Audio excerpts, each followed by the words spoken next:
Baozun. I hope I'm saying that right. This has been in the news quite a lot lately. So, first, what is it? Well, if you actually have a look online, you will find that people compare it to Shopify. Baozun is the Shopify of China. But that isn't really true. There's quite a lot of big differences. Shopify is a tech company. It's just a tech company.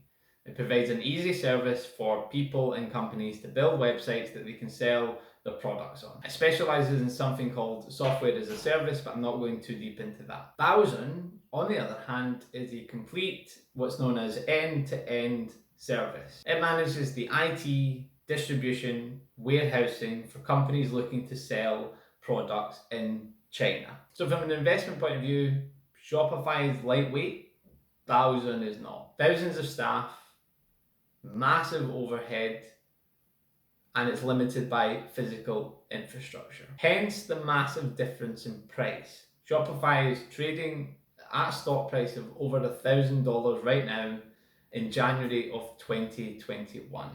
And Baozun is trading around 35. This isn't to say it isn't profitable. If we have a look at the financial report of the last quarter of last year, so that's 2020, so we'll have a look at the US dollars because I think that's a bit more understandable.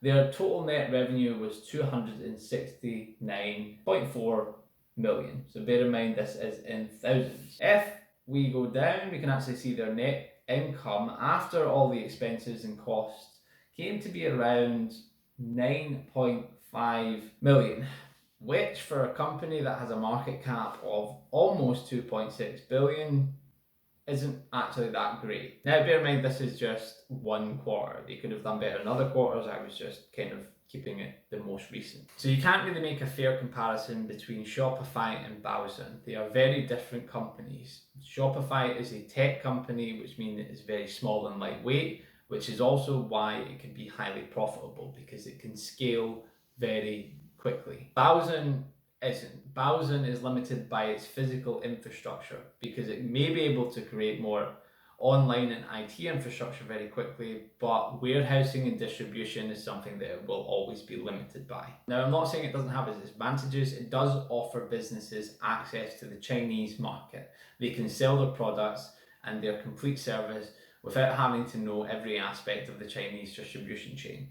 They can just hire Baozun to do it for them, managing customer service, distribution, everything. Now, I'm not saying that Baozun is a bad company. I'm just saying that compared to how much it's earning relative to its market cap, it's still quite overpriced. But that's not to say it's not going to be more overpriced in the future. Hope you have enjoyed this video. If you did, please give this video a like. If you do like the content and like the idea of learning a bit more about tech companies and investing in tech, please consider subscribing to the channel. Thank you very much.